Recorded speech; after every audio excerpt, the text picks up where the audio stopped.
Salut à tous, bienvenue dans ce nouveau tuto où l'on va parler de la Web Remote.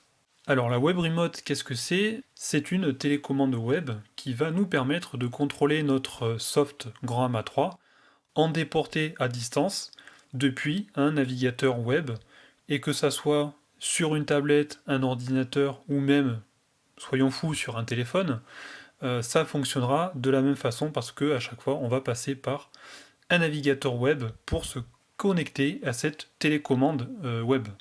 Donc là, en fait, ce qu'il faut s'imaginer, c'est que l'interface que j'ai actuellement ici, la vue, du moins mon écran, eh bien, je vais pouvoir y accéder en déporté. Alors pourquoi une web remote via un navigateur internet et pas via une application dédiée? Eh bien, tout simplement parce que, imaginons si on avait tout ça sur une application dédiée, forcément ça a des avantages aussi, mais ce qu'il faut se dire, c'est qu'une petite application dédiée, par exemple, à installer sur des tablettes, on a souvent les problèmes de compatibilité, soit la tablette est trop ancienne et l'application ne peut pas s'installer dessus, alors que sur les récentes on peut. Voilà, c'est toujours problématique avec les applications parce qu'il faut que ça soit régulièrement mis à jour par rapport aux mises à jour des logiciels des tablettes, alors qu'un navigateur web, que ça soit sur une tablette qui soit plus âgée ou non, un ordinateur qui a 5 ou 10 ans, ou qui soit récent, ou peu importe, ça fonctionnera de la même façon. C'est-à-dire que c'est un peu comme quand vous accédez à un site internet. Que ça soit sur une tablette ou un ordinateur, ça fonctionne de la même façon. Et bien là, c'est le même procédé, c'est que peu importe ce que vous allez utiliser, la compatibilité sera la même, et vous n'aurez pas de souci avec les histoires de tablettes qui commence un petit peu à être trop âgé, donc du coup il faut en acheter une nouvelle, enfin voilà. Et c'est ça l'avantage de passer par là et de ne pas avoir une application à installer, quoi.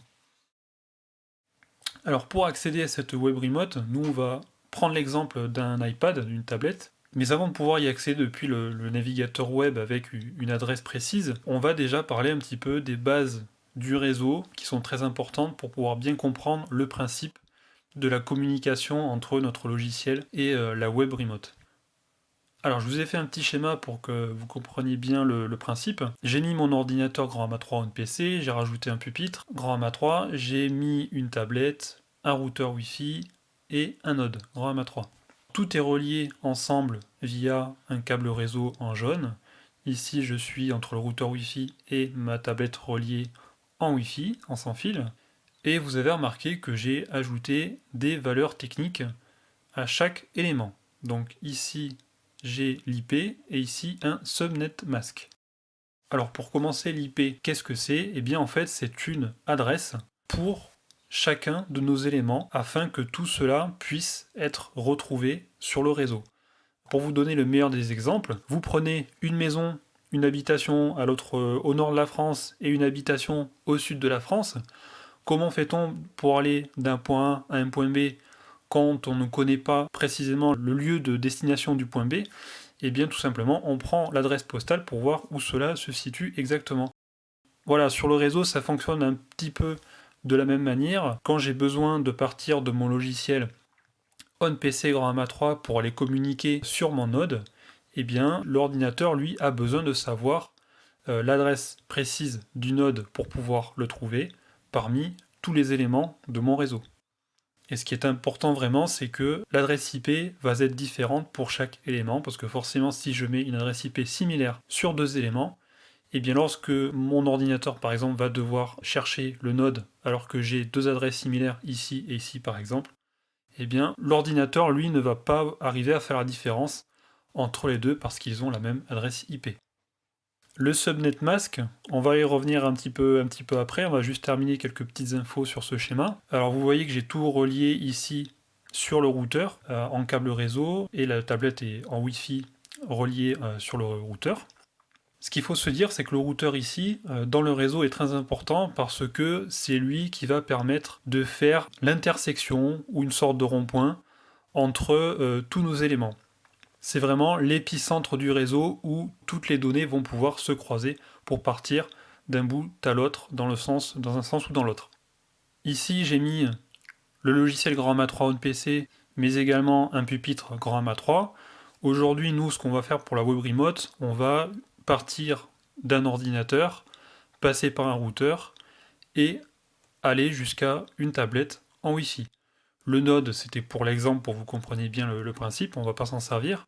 Et le pupitre grand amas 3, c'est également pour l'exemple, mais c'est pour celles et ceux qui travaillent directement depuis un pupitre et pas un logiciel sur ordinateur.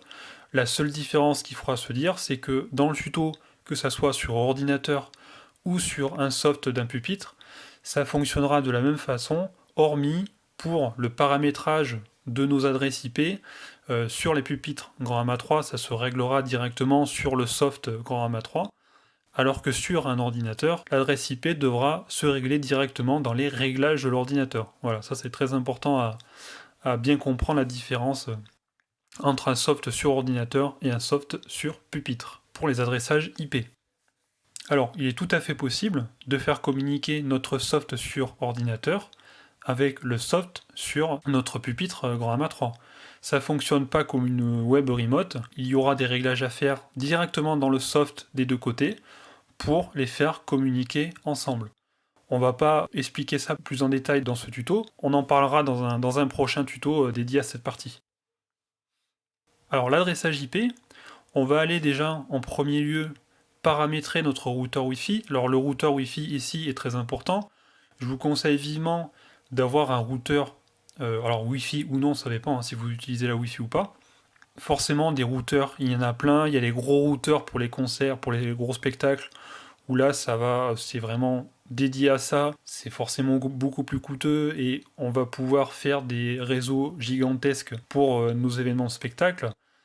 Là, pour cet exemple-là, si c'est pour faire uniquement un réseau entre un logiciel, un soft grand amas 3, faire communiquer un node et pouvoir accéder à une web remote, un routeur, un petit routeur comme ça suffit largement. Il n'y a pas besoin d'avoir un gros routeur qui va valoir des milliers d'euros.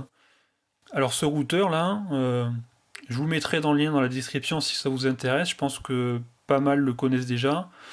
C'est un routeur Wi-Fi que l'on trouve chez Thomann, un site allemand, qui est le routeur de la marque Swissonic. Alors Swissonic c'est une marque de Thomann. Et j'avais acheté ce routeur avec un collègue, on en avait acheté 2 pour un peu tester sur les concerts, pour avoir une télécommande web, que ça soit en lumière ou une télécommande web pour une table de mixage en déporté. Et franchement, pour le prix, ça vaut 39 €. Alors, on s'attendait pas non plus à des miracles, mais franchement, pour le prix et pour les performances que ça fournit sur des événements, eh bien, ça marche très très bien. Ça a vraiment, je trouve, une belle portée en Wi-Fi. Grâce à ces grosses antennes, on a été vraiment agréablement surpris par ce petit routeur à 39 €. Si jamais ça vous intéresse, allez voir dans la description, vous aurez le lien d'accès à ce petit routeur bien sympathique. Dans tous les cas, dites-vous bien que tous les routeurs sont similaires, ils se ressemblent et les paramétrages sont les mêmes. On risque d'avoir les petites prises ici qui risquent d'être plus conséquentes ou moins conséquentes. Les antennes également qui peuvent être différentes.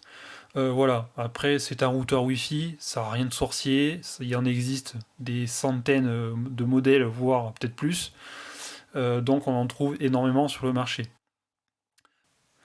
Alors voilà pour cette explication sur tout ça qui me semble très important, vous comprenez bien tout ça. Donc là, on va aller se paramétrer l'adressage IP et le subnet mask de notre routeur. Le subnet mask, vous inquiétez pas, je vais en venir. Alors, pour accéder à mon routeur Wi-Fi, donc ce fameux routeur Wi-Fi Swissonic de chez Thomann, j'ai remis les réglages par défaut, et quand on veut accéder à un routeur Wi-Fi avec les réglages par défaut, eh bien il faut accéder via son adresse IP par défaut. L'adresse IP, c'est tout simple, vous la trouvez sous le routeur sur une étiquette, vous avez l'adresse IP, vous la tapez ici dans votre barre d'adresse sur votre navigateur internet. Je l'ai déjà tapé, j'ai accédé à l'accueil de mon routeur Wi-Fi, donc il faut que je tape les identifiants. Je fais login, donc là je viens d'accéder à l'interface des réglages de mon routeur, donc là je suis en Easy Setup. Nous on va passer en Advanced Setup.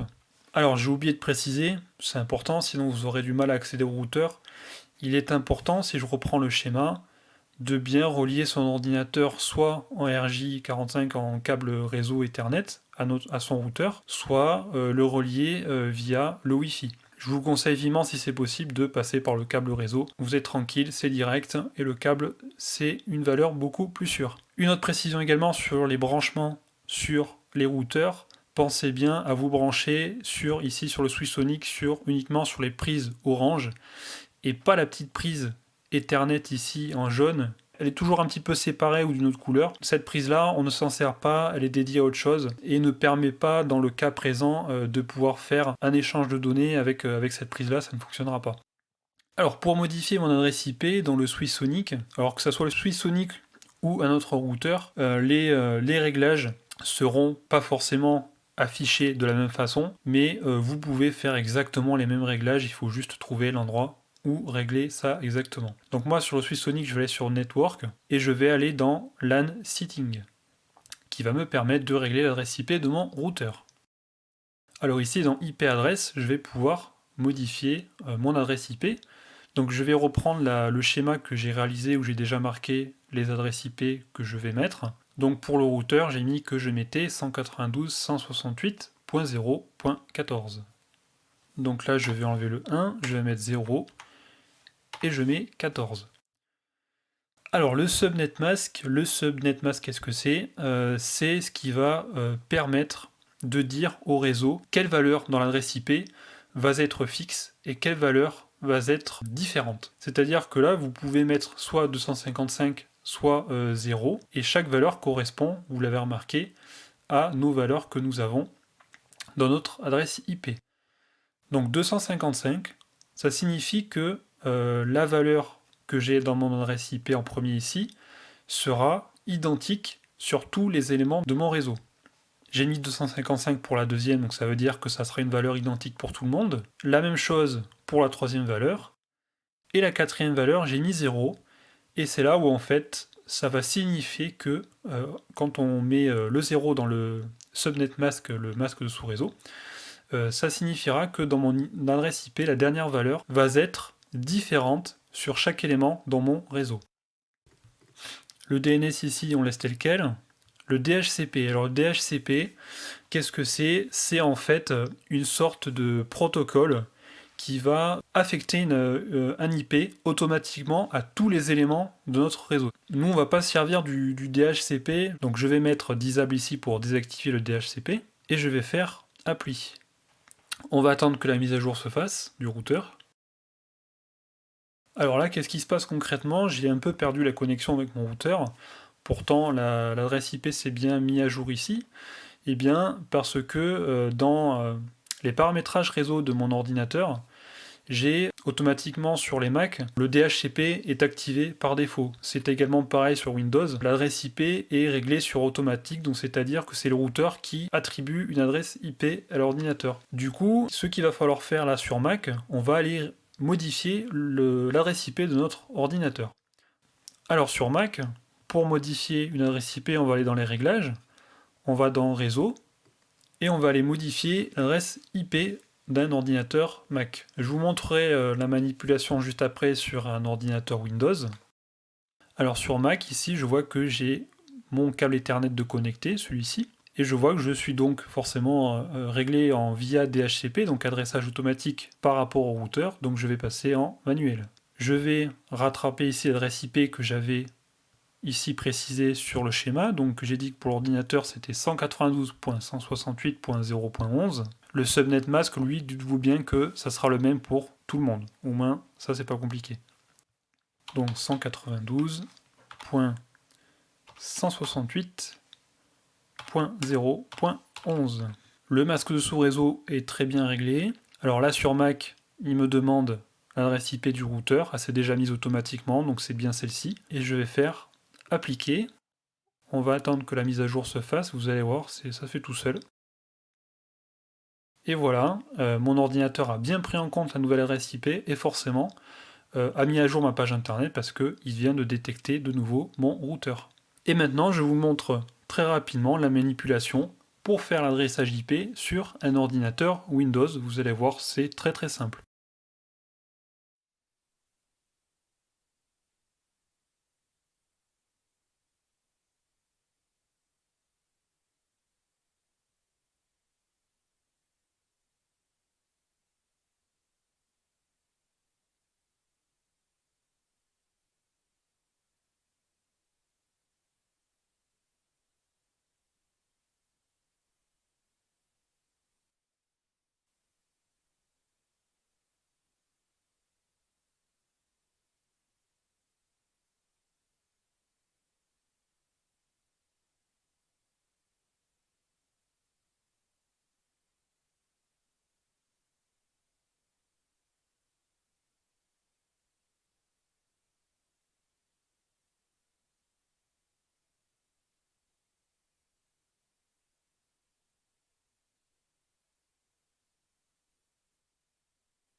Voilà pour cette adressage IP sur les ordinateurs Windows.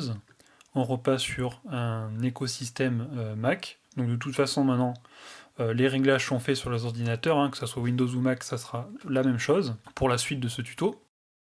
Je vais me reconnecter à mon routeur.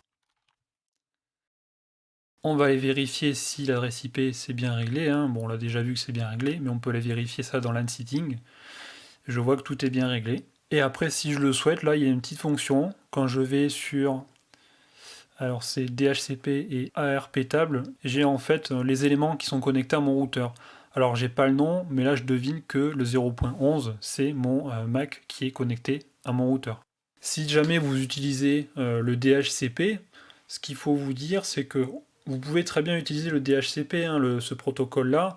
C'est pratique parce qu'au moins ça vous adresse tous les adresses IP automatiquement, vous n'avez rien besoin de faire sur chaque élément. Et si jamais vous avez besoin de savoir à quoi correspond telle et telle adresse IP, eh bien l'avantage du DHCP c'est que ça vous mettra le nom de l'élément dans votre navigateur réseau. Donc c'est-à-dire que si je mettais le DHCP à la fois pour mon ordinateur, mon iPad et tout ça, j'aurais marqué le nom de mon ordinateur, le nom de ma tablette, et etc.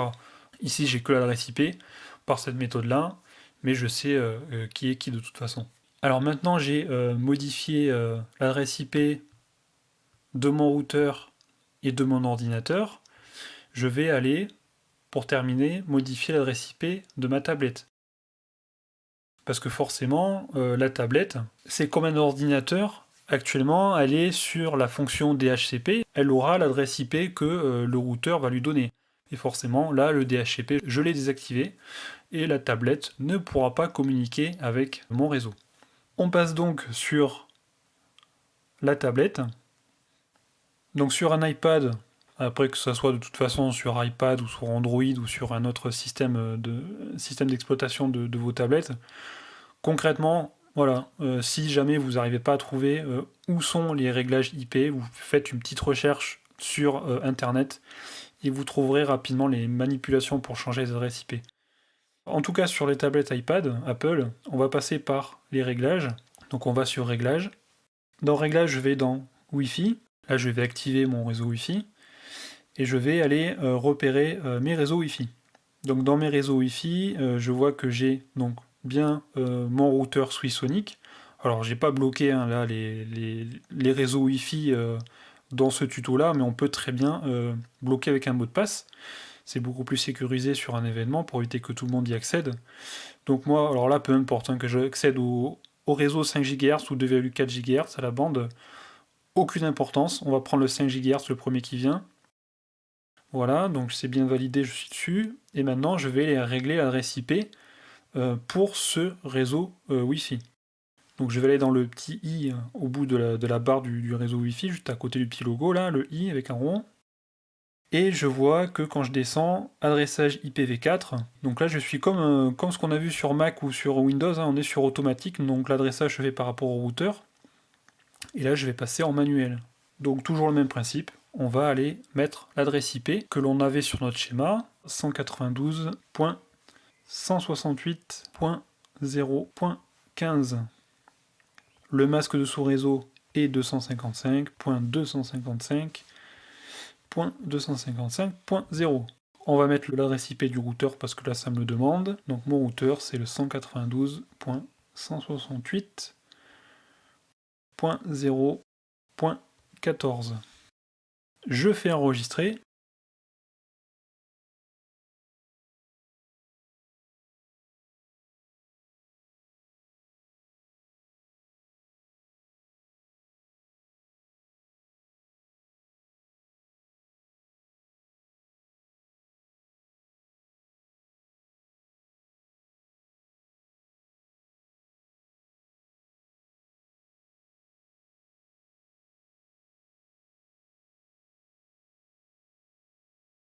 Et maintenant que j'ai tous mes adressages de fait, je peux les vérifier dans mon routeur Wi-Fi. Ici, je vais faire refresh. Je vois que j'ai bien ma tablette qui est connectée à mon routeur Wi-Fi. Donc maintenant, pour récapituler, on a bien affecté les adresses IP sur les éléments du réseau qui nous intéressaient pour pouvoir accéder à la web remote. Alors ce que je vous conseille de faire maintenant, c'est pour vraiment être tranquille sur les softs sur PC ou sur Mac, c'est de redémarrer le soft directement, de l'éteindre et de le relancer pour que l'adresse IP soit bien prise en compte. Là, on peut changer l'adresse IP directement, la mettre à jour par rapport à ce que l'on vient de régler. On le voit ici, hein, j'ai bien 0.11 et ma session est toujours sur 1.10. Il faudrait que je quitte la session et que je revienne sur ma session ici. Mais moi, je préfère quitter le logiciel pour que l'adresse IP soit bien prise en compte. Et dans tous les cas, pour celles et ceux qui ont utilisé GrandMA2, quand on changeait d'adresse IP, il fallait redémarrer le logiciel. Donc je préfère rester dans le même principe et bien quitter le logiciel et y revenir pour que tout se fasse correctement. Alors je reviens dans le logiciel, donc ici c'est toujours OK. Et là dans On PC, donc je suis dans le réglage network ici, je vais déplier On PC et je vois que ma session est bien sur l'adresse IP de mon ordinateur. Maintenant ici, on va passer sur la web remote. Ici, ça va vous afficher toutes les web remotes qui sont actifs, donc que ça soit sur tablette ou sur ordinateur. À partir du moment où quelqu'un accédera à la web remote, vous aurez ici la référence de l'utilisateur, en quelque sorte. Juste en dessous ici, vous avez la résolution limite, c'est ce qui va vous permettre de limiter la résolution de l'affichage sur les web remotes. Ça peut être utile lorsque vous commencez à avoir des latences dans votre réseau, si jamais vous remarquez que, par exemple, là, entre la tablette et le logiciel, vous avez une latence, eh bien, vous pouvez diminuer la résolution pour qu'il y ait moins de données transmises entre l'ordinateur et votre web remote, afin que ça soit beaucoup plus rapide. Mais dans tous les cas, ça, vous allez vite vous en apercevoir à l'utilisation. Et voilà, ça sera adapté en fonction des besoins. Donc moi je vais laisser en illimité, on va laisser tel quel. Connexion limite, ça vous permet de limiter les web remotes. Donc c'est-à-dire que si vous avez plusieurs personnes qui utilisent une web remote, vous pouvez définir une limite. Donc la limite maximale est de 5 actuellement sur le soft GrandMA 3 1.1. Peut-être que dans l'avenir on pourra en faire davantage, mais à ce jour on peut en faire un maximum 5, ça me paraît déjà suffisant. Alors maintenant on va repasser sur la tablette, mais juste avant de repasser sur notre tablette, pour pouvoir accéder à la web remote, eh bien c'est très simple, il va falloir reprendre l'adresse IP de notre session, donc ici c'est la 192.168.0.11, et entrer cette adresse IP dans le navigateur internet de notre tablette.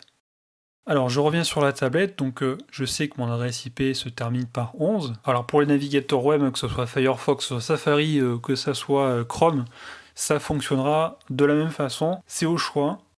Après ce que je vous conseille, bon là je vous fais l'exemple sur Firefox, mais sur iPad, Safari me paraît un petit peu mieux. Pourquoi ? Parce que la barre du haut où vous avez l'adresse, vous pouvez la réduire et la faire quasiment disparaître. Et du coup, vous allez pouvoir gagner en place en fait sur votre écran. Alors je vais mettre donc l'adresse IP de ma session GrandMA 3.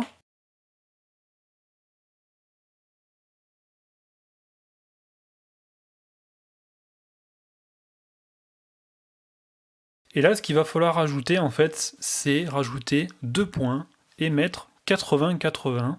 Parce que si vous mettez uniquement l'adresse IP, ça ne fonctionnera pas. Comme par exemple sur GrandMA 2 où on avait uniquement besoin de mettre juste l'adresse IP pour se connecter à la web remote. Ici, dans GrandMA 3, il va falloir ajouter le 2 points 80-80 pour pouvoir se connecter à la web remote.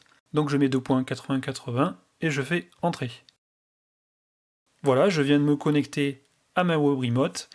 Et là, vous avez remarqué que la web remote me demande de me loguer. Et c'est là où on se dit, je comprends pas, sur GrandMA 3, j'ai pas eu cette demande d'identification. Alors pourquoi ? Je vais vous expliquer ça tout de suite. On revient sur le soft GrandMA 3. Alors, on va aller voir les utilisateurs dans les réglages. Donc on fait réglages, setting, user configuration. Et ici, je vois que j'ai 3 utilisateurs déjà de référencés de base, qui sont déjà mis de base par le soft. Vous avez guest, vous avez admin, vous avez 3D. Alors par défaut, nous en fait, on est déjà connecté avec le soft sur l'utilisateur admin.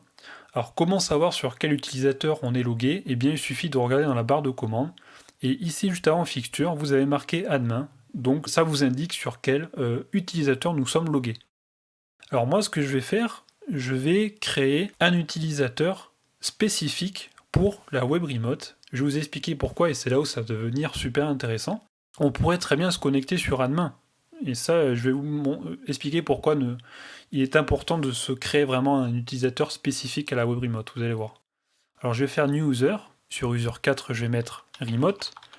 Alors le nom là est important parce que je vais avoir besoin de remettre le nom ici lors de la connexion sur ma tablette. Mettez tout en minuscule, ça va plus vite pour taper remote en minuscule, parce que si vous avez le R en majuscule, vous perdez un petit peu le temps à mettre le nom avec un R majuscule, donc en minuscule ça va beaucoup plus vite. Le mot de passe, je vais mettre remote. Alors pensez bien que si vous voulez bloquer l'accès à la web remote, il va falloir mettre un mot de passe sur tous les autres, les autres utilisateurs, parce que si vous bloquez l'accès à la remote, et admettons quelqu'un veut accéder à la web remote, il peut juste taper admin sans mettre de mot de passe, ça va fonctionner. Voilà, ça c'est il faut vraiment y penser. Ensuite sur profil, donc on voit ici que j'ai marqué défaut partout. Je vais créer un nouveau profil. On va le nommer remote. Et ce qui est intéressant ici, c'est que ça va me permettre de pouvoir, sur ce profil-là, pouvoir repartir en fait de la configuration de base avec toutes mes vues, on va le voir sur la tablette, et pouvoir reparamétrer par rapport à la tablette des vues personnalisées uniquement pour le profil de la tablette, et ça n'atteindra pas en fait les vues que j'ai déjà réglées ici dans mon profil par défaut, ça n'y touchera pas. Également ça fera la même chose, par exemple prenons l'exemple du store option. Le store option, je vous le montre rapidement. Voilà, ici vous faites vos réglages, vous sauvegardez par défaut, et bien ça va uniquement enregistrer ici vos types de réglages uniquement sur votre profil, et du coup sur le profil de la tablette, vous pourrez le régler différemment. Je repasse sur la tablette, je vais cliquer sur le petit clavier ici, je vais mettre remote pour me loguer sur l'utilisateur remote. On met mot de passe remote, je fais entrer et je fais login. Voilà, je viens d'accéder à ma web remote depuis ma tablette et je suis logué sur l'utilisateur remote. On le voit en bas sur la barre de commande, j'ai bien marqué remote. Et vous avez bien marqué que quand vous visualisez à droite les onglets, là où vous avez l'onglet preset, et bien moi sur mon profil par défaut que j'ai d'assigner à l'utilisateur admin, je m'étais réglé ici sur preset une vue tuto où j'avais tout personnalisé cette vue entièrement. Et bien je vois qu'ici je repars de la base en fait, j'ai tous les vues par défaut et je vais donc pouvoir me régler sur les onglets de droite toutes mes vues et les adapter à ma tablette. Donc c'est-à-dire que là je peux très bien aller sur réglages, faire delete this screen et m'ajouter n'importe quoi, donc soit remettre les fixtures, donc comme ça j'ai bien les fixtures qui prennent bien l'écran entier de l'iPad, et aller sauvegarder, enregistrer cette vue. Donc pour enregistrer cette vue, c'est comme sur l'ordinateur ou sur l'écran tactile. On va aller garder appuyé avec son doigt sur fixture, longuement. J'ai le Store View option qui s'affiche, je fais OK. Sur preset, alors je peux faire la sélection avec le doigt pour indiquer là où je veux positionner une poule par exemple. Donc je vais mettre la poule groupe. Et juste en dessous, le color picker. Et je vais enregistrer ça. Je fais OK. Et voilà, je me suis créé deux vues adaptées à ma tablette. Alors après, si jamais vous avez programmé un fichier, eh bien il est tout à fait possible de le retirer. Vous passez par Réglages. Vous allez dans Configure Display, c'est comme sur ordinateur. Ça fonctionne exactement de la même façon que vous soyez sur un ordinateur ou sur un pupitre. C'est exactement pareil. Et ici, vous pouvez ou non ajouter l'encodeur bar, le programmeur, le retirer, enlever la commande line, ce qui vous permet forcément, si je laisse l'encodeur bar, et bien forcément ça commence à prendre de la place, mais vous pouvez éventuellement le retirer pour gagner en place. Alors après, cette web remote qui est super aussi, c'est que ce n'est pas uniquement une télécommande pour appuyer sur des groupes et tout ça. Vous pouvez créer des presets depuis la web remote. Prenons l'exemple, vous êtes sur un événement, votre régie lumière est forcément en face de la scène, et je sais pas, vous avez besoin d'aller faire un réglage précis sur scène, vous êtes tout seul, et vous avez besoin d'aller voir sur scène concrètement ce que donne un réglage de position de lyre par exemple. Et bien au lieu de faire des allers-retours avec la régie, ce qui est vraiment pas pratique, et bien vous prenez votre tablette, vous mettez la web remote, vous pouvez effectuer des placements un petit peu plus précis. Alors c'est pas forcément avec les petits encodeurs ce qu'il y a de plus pratique sur la web remote, mais ça vous permet de pouvoir faire des réglages en déporté, de voir vraiment sur place ce qu'il se passe, et quand les réglages sont OK pour vous, vous pouvez les enregistrer depuis la web remote et enregistrer ça sur un preset de position par exemple. Alors si jamais vous voulez changer d'utilisateur, que ça soit sur la web remote ou sur Grand Mat 3 ordinateur ou sur un pupitre Grand Mat 3, vous pouvez vous loguer sur un autre utilisateur en tapant login dans la barre de commande en bas. Alors forcément moi j'ai les shortcuts d'activer, donc je vais désactiver tout ça. Je vais taper login, je fais entrer. Là j'accède pour me loguer sur un nouvel utilisateur, donc je peux mettre la remote, c'est tout à fait possible. Hop, je fais login, et forcément là je retrouve l'affichage que j'ai réglé sur ma remote. C'est terminé pour ce tuto sur la web remote. On se retrouve très prochainement pour un nouveau tuto. Salut à tous!